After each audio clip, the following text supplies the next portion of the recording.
वाल्मीकि जी कहते कि नचते न विना निद्राम लभते पुरुषोत्तमः। नचते न बिना निद्राम लभते, लक्ष्मण जी के बिना राम जी को नींद नहीं आती। बोले ये कौन सी बात हुई? बोले वही बात हुई जो बात अभी कुछ देर पहले हमने बताई। बढ़िया सुंदर बिस्तर पर सोने की आदत पड़ जाए व्यक्ति को और उसका वो बिस्तर छीन लिया जाए तो उसको नींद आएगी? कदापि नहीं आएगी। इसलिए लक्ष्मण जी के बिना तो ठाकुर जी को नींद नहीं आती। इसलिए राम जी जहां रहते हैं लक्ष्मण जी वहीं रहते हैं। क्यों? बोले लक्ष्मण जी रहेंगे तभी ठाकुर जी सो पाएंगे, तभी उनको नींद आएगी। इसीलिए पूरी लीला में, पूरे रामावतार की लीला में राम जी कभी लक्ष्मण के बिना नहीं रहे। ये बात अलग है, सभी भगवान के प्रेमी हैं, सबकी महिमा है, लेकिन सब प्रेमियों के बिना राम जी रह लेते हैं। भरत जी के बिना भी रह लेते हैं। अयोध्या से मिथिला आए तो भरत जी कहां साथ आए थे? 15 दिन बाद आए थे बारात में। अयोध्या जाने के बाद, बोले अयोध्या जाने के बाद भरत जी ननिहाल चले गए। 12 वर्ष तक ननिहाल में रहे। राम जी अयोध्या में थे, भरत जी के बिना रहे राम जी। आने के बाद बोले राम जी वन में चले गए, तब भरत जी आए और फिर चित्रकूट से राम जी ने लौटा दिया, भरत जी अयोध्या चले आए। भरत जी के बिना भी राम जी रह लेते हैं, शत्रुघ्न के बिना भी रह लेते हैं, अपने माता पिता के बिना भी रह लेते हैं, यहां तक कि अपनी प्राण वल्लभा सीता के बिना भी रह लेते हैं। सीता जी लंका में गई तो राम जी रहे कि नहीं रहे? रोए धोए सब कुछ किया लेकिन रहे। लेकिन लक्ष्मण के बिना, लक्ष्मण के बिना कभी नहीं रहे। और जब लक्ष्मण जी को शक्ति लगी युद्ध में तो राम जी ने रो करके कहा, सब पुरुषार्थ ठाकुर, मेरे सारे पुरुषार्थ थक गए, अब मैं कुछ नहीं कर पाऊं। वही है काह विभीषण की गति सोच रही भर छाती। विभीषण का क्या होगा? ये बानर भालू अपने अपने घर चले जाएंगे, लेकिन अब मैं कुछ नहीं कर पाऊंगा क्योंकि मेरा लक्ष्मण है। लक्ष्मण जी के बिना भगवान एक क्षण रह नहीं सकते। महर्षि वाल्मीकि कहते हैं नचते न बिना निद्राम लभते पुरुषोत्तम। लक्ष्मण जी के बिना राम जी एक क्षण रह नहीं सकते और भोजन भी नहीं कर सकते। आगे की पंक्ति में वाल्मीकि जी कहते हैं अश्नाति नहीं तम बिना मृष्टमन्नमुपानीतम, अश्नाति नहीं तम बिना। सुंदर सुस्वाद व्यंजन हो लेकिन राम जी को लक्ष्मण जी के बिना भोजन भी अच्छा नहीं लगता।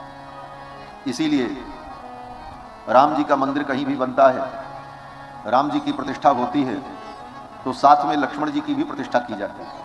भरत जी की हो न हो, शत्रुघ्न जी की हो चाहे न हो, हनुमान जी की हो न हो, लेकिन लक्ष्मण जी तो रहेंगे ही रहेंगे। राम लक्ष्मण जान। क्यों? बोले लक्ष्मण जी की प्रतिष्ठा होगी तभी राम जी रहेंगे, लक्ष्मण जी नहीं रहेंगे तो राम जी भी नहीं। कुछ लोगों ने, रसिकों ने कहा नहीं नहीं हम तो रसिक उपासक हैं, हम तो जुगल को छोड़ करके तीसरे को क्यों रखें, हम तो जुगल उपासक हैं। लक्ष्मण जी को रसिक उपासना में कैसे लाया जाए? बोले लक्ष्मण जी के बिना रसिक उपासना भी अधूरी है, ये जान लो। रसिकों की सबसे बड़ी पीठ हमारी अयोध्या में जो स्थान है उसका नाम ही लक्ष्मण किला है। वहां लक्ष्मण जी महाराज विराजमान है, आज भी विराजमान है। बिना लक्ष्मण जी के रसिकत्व तो सिद्ध होगा। आचार्य हैं वो, आचार्य चरण के बिना रस की निष्पत्ति नहीं होगी, रस को समझ नहीं पाओ। आज भी अयोध्या में जो रसिकों का केंद्र है वहां आज भी लक्ष्मण जी विराजमान है ठाकुर जी के साथ। लक्ष्मण जी के बिना ठाकुर रहते ही नहीं। इससे बड़ी रसिक बात और क्या हो सकती है कि मिथिला में पुष्प वाटिका में भगवान गए तो वहां भी लक्ष्मण जी साथ में थे कि नहीं थे? तुम उनसे बड़े रसिक हो गए हो कि लक्ष्मण जी को किनारे लगा रहे हो? वहां भी लक्ष्मण जी साथ थे। और इससे भी बड़ी बात कि भगवान ने अपने हृदय के उस प्रेम भाव को अपने लक्ष्मण से शेयर किया। किशोरी जी को जब देखा तो राम जी ने यही कहा, लक्ष्मण तात, यही वो जनक तनया हैं जिनके लिए धनुष यज्ञ हो रहा है। तात जनक तनया यह सोई, तात जनक तनया यह सोई, धनुष जग के कारण होई, धनुष कारण होई तात जनक तनया यह सोई तात जनक तनया यह सोई तनया यह सोई तनया यह सोई। राम जी ने इतना ही नहीं कहा, आगे भी कहा। क्या कहा? बोले किशोरी जी को देख करके जब राम जी का मन चित्त लुभा गया, परस्पर दो चकोर दो चंदा, किशोरी जी के नेत्र राम जी को देख करके चकोरी हो गई और राम जी को देख वो किशोरी जी को देखकर रघुनाथ जी के नेत्र चकोर हो गए। और फिर बाद में भगवान श्री राम ने लक्ष्मण से कहा, लक्ष्मण हम रघुवंशी हैं, हमारा मन कभी कुपंथ में कुमार्ग में नहीं जाता, लेकिन इन देवी को देख करके मेरा मन सहज इनकी ओर आकर्षित हो। ये अपने हृदय के भाव को राम जी ने लक्ष्मण जी से कहा, छिपाया नहीं। कोई व्यक्ति अपने मन की इस भावना को किसी से कहेगा नहीं, और वो भी अपने छोटे भाई से। लक्ष्मण जी से राम जी कहते हैं, अब सोचो लक्ष्मण जी से बड़ा रसिक कौन होगा। रघुवंशी कर सहज स्वभाव रघुवंशी कर सहज स्वभाव मन को पंत पग धर ही न काऊ मन को पंत पग धर ही न काऊ मोहि अतिशय प्रतीत मन केरी मोहि अतिशय प्रतीत मन केरी यही सपन्यो पर नारी कहेरी यही सपन्यो पर नारी कहेरी रघुवंशी कर सहज स्वभाव रघुवंशी कर सहज स्वभाव सहज स्वभाव सहज स्वभाव। श्री लक्ष्मण जी महाराज भगवान के द्वितीय प्राण, वही प्राण युवा पर नचतेन विना निद्राम लभते पुरुषोत्तमः मृष्टमन्नमुपानीतम अश्नाति नहीं तम बिना। लक्ष्मण जी के बिना भगवान को भोजन भी अच्छा नहीं लगता। दोनों भाई हो, कितना भी महत्वपूर्ण कार्य आपके जीवन में हो, लेकिन कोई संत आपके द्वार पर आ जाए, कोई महापुरुष आ जाए, तो उनसे बढ़ करके कोई महत्वपूर्ण नहीं है। उनके लिए सब काम छोड़ करके चलते हैं। यही संत के प्रति सच्चा सम्मान है। दशरथ जी महाराज ने सब छोड़ दिया, चल पड़े। और ये भाव गोस्वामी जी की पंक्तियों से स्पष्ट है।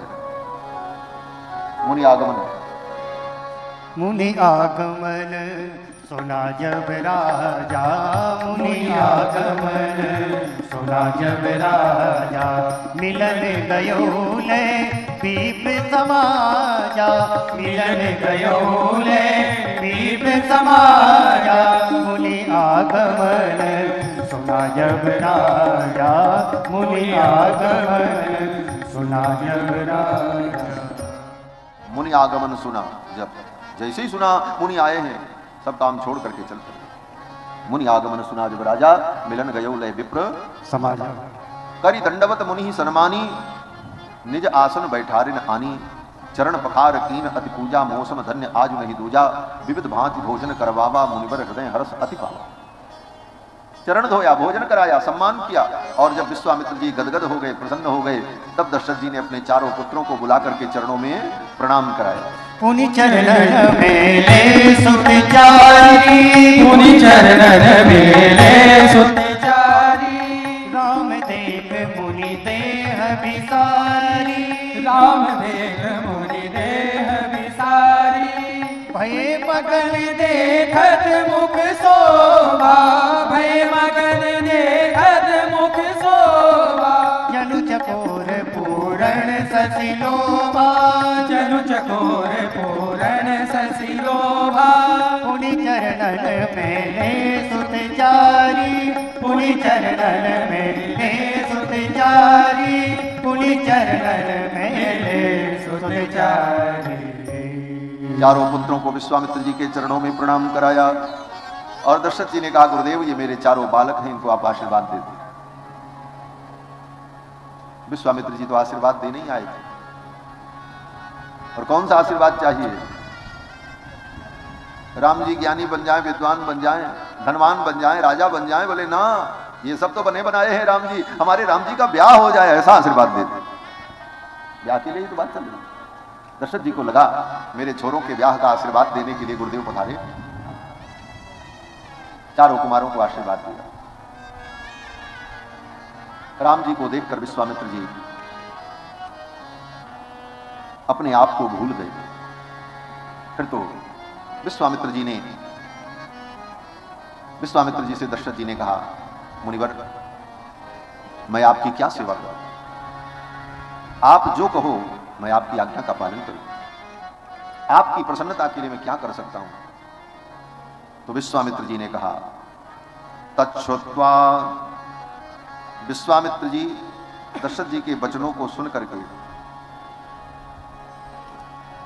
विश्वामित्र जी का रोम रोम हर्षित हो गया। हृष्ट रोमा महातेजा विश्वामित्रोभ्यभासत। दशरथ जी की विनम्रता, उनकी शालीनता, उनका शिष्टाचार और धर्मनिष्ठा को देखकर विश्वामित्र जी का रोम रोम हर्षित हो गया।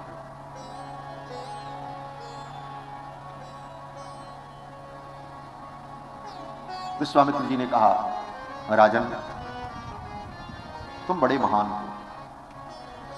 सदृशम राजसार्दूल तवैवं भुवि नान्यतः। हे राजन, तुम्हारे समान कोई राजा इस धरती पर नहीं, तुम अद्वितीय हो। क्यों? बोले दो कारण बताए।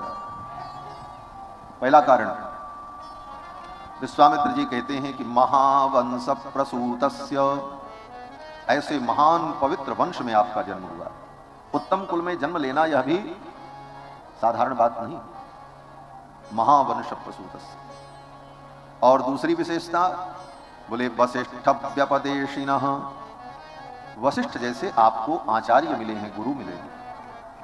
उत्तम कुल में उत्पन्न होने से कोई महान होता है और उत्तम आचार्य की प्राप्ति होने पर वो महान होता है। विश्वामित्र जी ने कहा, राजन तुम बड़े भाग्यशाली हो। मैं तुम्हारे यहां कुछ याचना करने आया हूं। मारीच और सुबाहु मेरे यज्ञ में विघ्न करते हैं। मैं उन्हें शाप दे सकता हूं, लेकिन शाप देने पर, क्रोध करने पर पुण्य नष्ट हो जाता है। कितनी बार मैंने तपस्या की और काम और क्रोध के कारण मेरी तपस्या नष्ट होती रही। विश्वामित्र जी के साथ यही हुआ। कभी क्रोध आया, कभी मेनका आ गई, विविध कारण बने। वो सब कथाएं पुराणों में और रामायण में भी। विश्वामित्र जी कहते हैं, इसीलिए मैं अब क्रोध नहीं करना चाहता किसी को, मेरी तपस्या नष्ट हो जाएगी। मैं आपके पास याचना करने आया हूं। मैं यज्ञ करता हूं, मारीच सुबाहु हमारे यज्ञ में विघ्न करते हैं। आप अपने पुत्र राम को मेरे साथ विदा कर दें। इनके द्वारा उन असुरों का संहार होगा और इनका यश बढ़ेगा, आपका भी यश बढ़ेगा। और हे राजन, आप चिंता मत करो। आपके ये जो पुत्र हैं, ये देखने में बालक हैं, लेकिन ये समर्थ हैं। इनके द्वारा उन राक्षसों का संहार होगा। मैं इनको जानता हूं। क्या जानते हैं? विश्वामित्र जी ने कहा कि अहम वेद्मि महात्मानं रामं सत्य पराक्रमं। मैं जानता हूं राम सत्य पराक्रम है। इनका पराक्रम कभी व्यर्थ नहीं हो सकता। और इनके विषय में मैं जानता हूं। इतना ही नहीं, आपके गुरु जो हैं वशिष्ठ जी, वो भी जानते हैं। वशिष्ठोपि महातेजाः जे चेमे तपसि स्थिताः।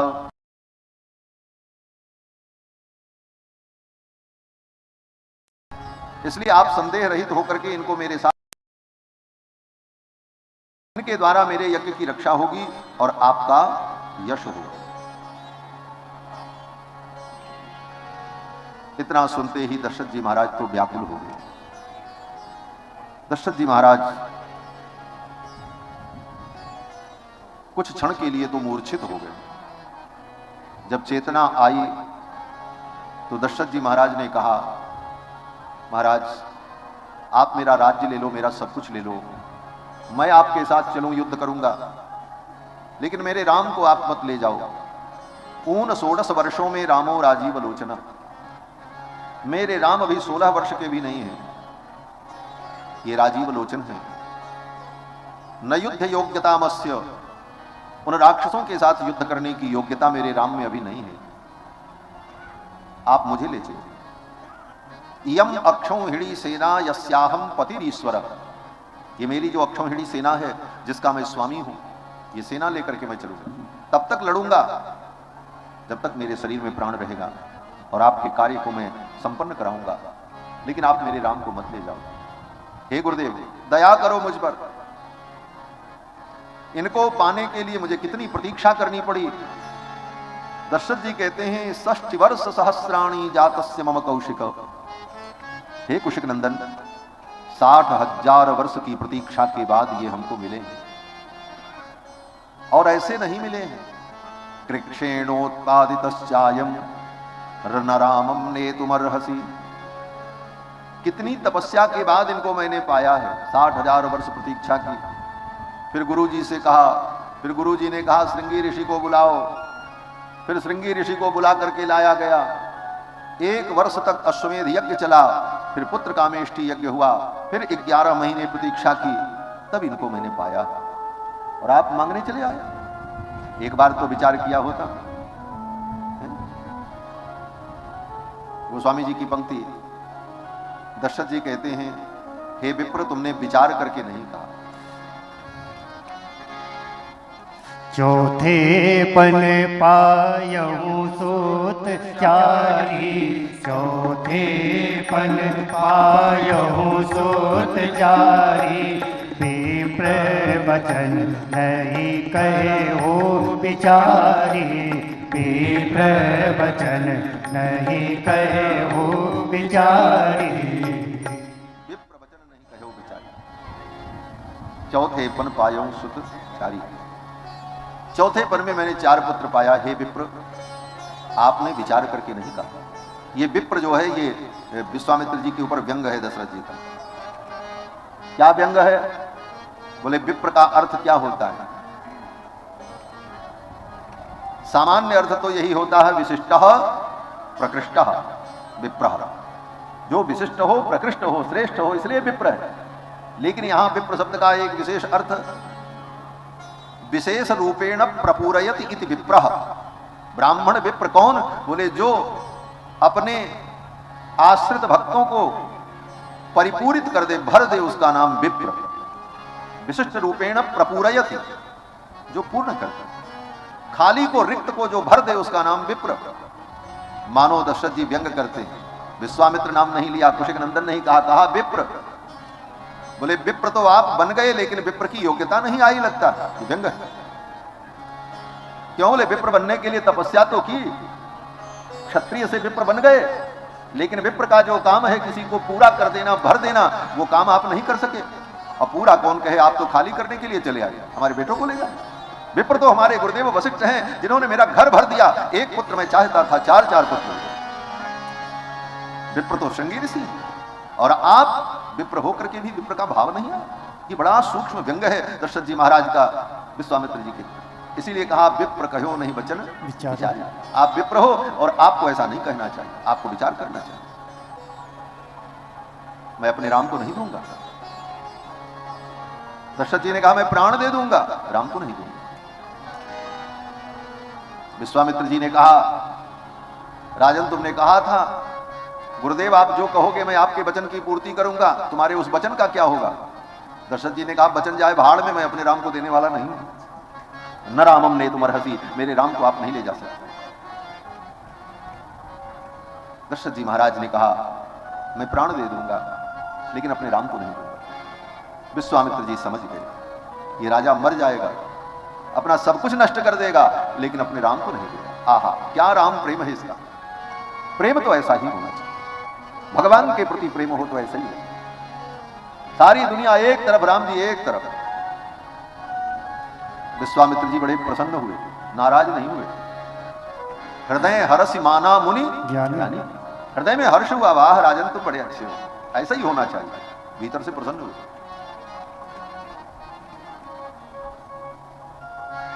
और विश्वामित्र जी ने जान लिया कि राजा तो राम जी को देगा नहीं, और जबरदस्ती राम जी को लेना भी ठीक नहीं। जिन राम को हम लेने आए हैं, ये तो आनंद सिंधु हैं, ये प्रेम की मूर्ति हैं। इन्हें तो प्रेम से ही पाया जा सकता है, और किसी साधन से इनको नहीं पाया जा सकता। न तपस्या से, न बल से, न छल से, न ज्ञान से, न बुद्धि से, न तर्क से। और सबके प्रमाण हैं।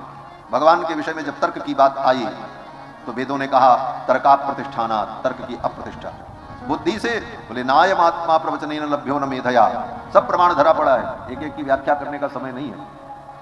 न बुद्धि से पाया जा सकता है, न मन से, न छल से, न बल से।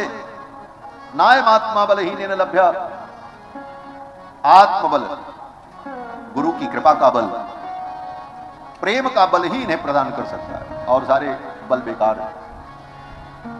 विश्वामित्र जी ने सोचा इनको तो प्रेम से ही पाया जा सकता। क्यों? बोले भगवान को प्रेम ही तो प्रिय है। राम ही केवल प्रेम प्यारा, राम ही केवल प्रेम प्यारा, जानी ले जो जानहारा, जानी ले जो जानहारा, जानी ले जो भगवान तो केवल प्रेम से मिलते हैं। और देखो ये सब बातें भगवान के सभी स्वरूपों के साथ लागू होती है। ऐसा नहीं है कि केवल ये राम जी के लिए पंक्ति है, राम ही केवल प्रेम प्यारा। राम ही केवल प्रेम प्यारा का मतलब भगवान को प्रेम प्रिय है, चाहे वो नारायण हो, चाहे कृष्ण हो, चाहे नरसिंह हो, चाहे गोविंद हो, चाहे माधव हो, भगवान तो एक ही है। बिंदु जी कहते हैं ना, मोहन प्रेम बिना नहीं मिलता, चाहे कर लो कोटि उपाय। मोहन प्रेम बिना नहीं मिलता, चाहे कर लो कोटि उपाय। मोहन प्रेम बिना नहीं मिलता, चाहे कर लो कोटि उपाय। चाहे कर लो कोटि उपाय, चाहे कर लो कोटि उपाय, चाहे कर लो कोटि उपाय, चाहे कर लो कोटि उपाय। मोहन प्रेम बिना नहीं मिलता, चाहे कर लो कोटि उपाय। मोहन प्रेम बिना नहीं मिलता, चाहे कर लो कोटि उपाय। मिले न जमुना सरस्वती में, मिले न यमुना सरस्वती में, मिले न गंगा नहाय, मिले न गंगा नहाय। प्रेम सरोवर में जब डूबे, प्रेम सरोवर में जब डूबे, प्रभु की झलक लखाए।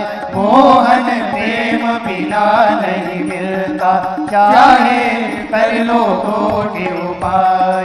मोहन प्रेम बिना नहीं मिलता, चाहे कर लो कोटि उपाय। मिले न पर्वत में निर्जन में, मिले न पर्वत में निर्जन में, मिले न बन भरमार, मिले न बन भरमार। प्रेम बाग घूमे तो हरि को, प्रेम बाग घूमे तो हरि को, घट मिले पधराय। मोहन प्रेम बिना नहीं मिलता, चाहे कर लो कोटि उपाय। मोहन प्रेम बिना नहीं मिलता, चाहे कर लो कोटि उपाय। मिले न पंडित को ज्ञानी को, मिले न पंडित को ज्ञानी को, मिले न ध्यान लगा, मिले न ध्यान लगा। ढाई अक्षर प्रेम पढ़े तो, ढाई अक्षर प्रेम पढ़े तो, नटवर नयन समाय मोहन प्रेम बिना नहीं मिलता, चाहे कर लो कोटि उपाय मोहन प्रेम बिना नहीं मिलता, चाहे कर लो कोटि उपाय। मिले न मंदिर में मूरत में, मिले न मंदिर में मूरत में, मिले न मंदिर में मूरत में, मिले न मंदिर में मूरत में, मिले न अलग जगह, मिले न अलग जगह। प्रेम बिंदु त्रिक से टपके तो, प्रेम बिंदु त्रिक से टपके तो, तुरंत प्रकट हुई जाए मोहन प्रेम बिना नहीं मिलता, चाहे कर लो कोटि उपाय मोहन प्रेम बिना नहीं मिलता, चाहे कर लो कोटि उपाय, चाहे कर लो कोटि उपाय, चाहे कर लो कोटि उपाय मोहन प्रेम बिना नहीं मिलता, चाहे कर लो कोटि उपाय मोहन प्रेम बिना नहीं मिलता, चाहे कर लो कोटि उपाय मोहन प्रेम बिना नहीं मिलता, चाहे कर लो कोटि उपाय मोहन प्रेम बिना नहीं मिलता, चाहे कर लो कोटि उपाय, चाहे कर लो कोटि उपाय, चाहे कर लो कोटि उपाय, चाहे कर लो कोटि उपाय। बोलो श्री सीतारामचंद्र भगवान की जय। विश्वामित्र जी ने सोचा इन्हें तो प्रेम से ही पाया जा सकता है। विश्वामित्र जी सोचते इन्हें छीन करके, झपट करके, डर दिखा करके नहीं पाया जा सकता। विश्वामित्र जी चाहते तो धमकी देते, राजन अगर तुमने मेरी बात नहीं मानी तो लो शाप दे देंगे, लेकिन नहीं। विश्वामित्र जी ने सोचा इन्हें तो प्रेम से ही पाया जाए। वशिष्ठ जी की ओर देखा और आंखों आंखों में कहा, मुनिवर आपकी कृपा के बिना मैं इन्हें नहीं पा सकता। आज दशरथ जी ने भी पाया है तो आपकी ही कृपा से तो पाया है, तो मेरे ऊपर भी कृपा करो। उन्होंने यज्ञ करके पाया है और मैं यज्ञ करने जा रहा हूं। आप कृपा करो, आप ही इस राजा को समझाओ। विश्वामित्र जी के मनोभाव को वशिष्ठ जी ने समझ लिया और वशिष्ठ जी ने राजा दशरथ को समझाया, राजन अपने राम को इनके साथ विदा कर दो, ये समर्थ हैं। ऐसा नहीं है कि ये उन राक्षसों का वध नहीं कर सकते, ये सब कुछ कर सकते। जो दूसरी सृष्टि कर सकता है वो सुबाहु व मारीच को नहीं मार पाएगा। बोले तो फिर मेरे बेटों को मांगने क्यों आए? तब वशिष्ठ जी ने धीरे से कहा, तव पुत्र हितार्थाय, तुम्हारे पुत्रों का हित करने के लिए। क्या हित करेंगे मेरे पुत्रों का? वशिष्ठ जी ने कहा, ब्याह करना चाहते हो कि नहीं पहले बताओ। बोले हाँ महाराज, हम तो चाहते हैं हमारे चारों बेटों का ब्याह हो जाए। बोले ये इसीलिए आए हैं तुम्हारे चारों पुत्रों का विवाह कराने के लिए आए हैं? बोले सच में? बोले हाँ। बोले इसीलिए तो मांग के ले जाते हैं? बोले इसीलिए मांगने आए हैं। आप इनके साथ राम को विदा कर दो, आपके चारों पुत्रों का विवाह हो जाएगा। तब पुत्र हितार्थाय त्वाम उपेत्याभियाचते, और तुम्हारे द्वार पर चल करके आए हैं।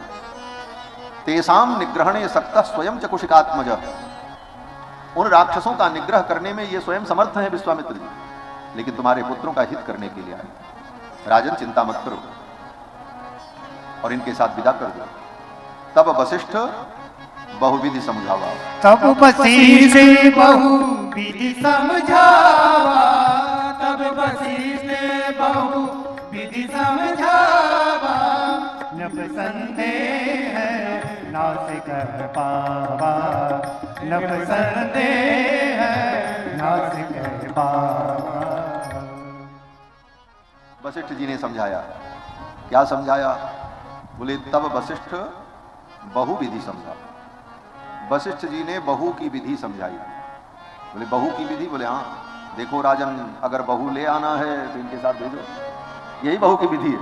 बहू तभी घर में आएगी जब ये इनके साथ जाएंगे, यही बहू लाने की विधि है। एक अर्थ और जो प्रसिद्ध अर्थ है वो तो है ही है। तब वशिष्ठ बहुविधि समझावा, अनेक प्रकार से वशिष्ठ जी ने समझाया, लेकिन ये अर्थ बड़ा रसपूर्ण है। तब वशिष्ठ बहुविधि समझाया, बहू की विधि समझाया। बहू लाना है तो भेजो। दशरथ जी महाराज ने अपने दोनों कुमारों को राम लक्ष्मण को ला करके सौंप दिया। कहा आज से आप ही इनके पिता हो, मेरे प्राणनाथ सुखदो, तुम मुनि पिता आन नहीं को सौंप दिया। विश्वामित्र जी राम जी को पा करके बड़े हर्षित हुए। विश्वामित्र जी को लगा मुझे महानिधि मिल गई, विश्वामित्र महानिधि पाई। और फिर विश्वामित्र जी राम लक्ष्मण को लेकर अयोध्या से चल पड़े, रुके नहीं। दशरथ जी ने कहा तो ठीक है, सौंप दिया। बोले चलो। अरे भाई राम जी मिल गए, थोड़ा देर रुक जाओ, 2-4 घंटे और अयोध्या वास करो।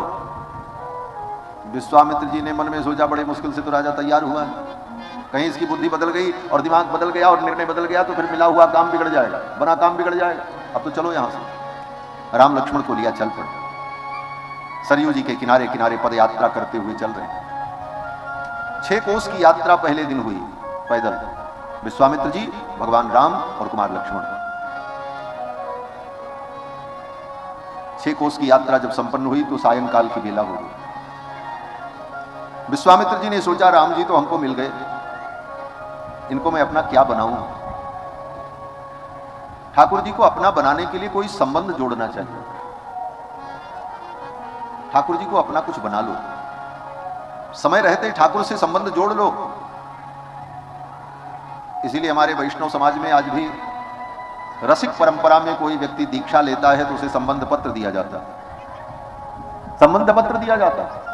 भगवान से कोई संबंध हो, ब्रह्म संबंध करणात् सर्वेषाम देह जीवयो हो सर्वबंध विमुक्तिर।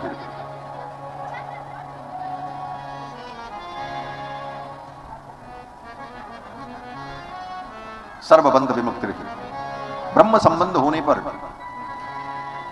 सारे बंधन समाप्त हो जाते हैं। विश्वामित्र जी ने सोचा मैं क्या संबंध करूं इनसे।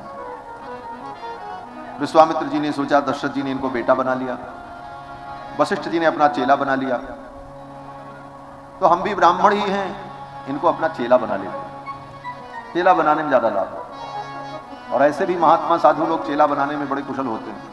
अच्छा जजमान मिले तुरंत चेला बनाओ, तुरंत कान फूको, क्यों? बोले चेला बन जाएगा तो काम आएगा। देखो चेला तो बनाना चाहिए, लेकिन सोच समझ करके चेला बनाना चाहिए। केवल इसलिए कान फूंकते रहो पकड़ पकड़ करके लोगों का कि मेरे चेला बन जाएंगे, बहुत बड़ी चेलों की फौज खड़ी हो जाएगी, तो तुम्हारा पतन हो जाएगा। चेलों का पाप, उनके कुकर्म तुम्हारे सिर पर चढ़ जाएंगे और तुम्हारा पतन हो जाएगा। इसलिए बिना परीक्षण के, बिना विचार किए चेला बनाना ये भी ठीक नहीं। विश्वामित्र जी ने सोचा इनसे बढ़िया चेला तो हमको मिलेगा नहीं।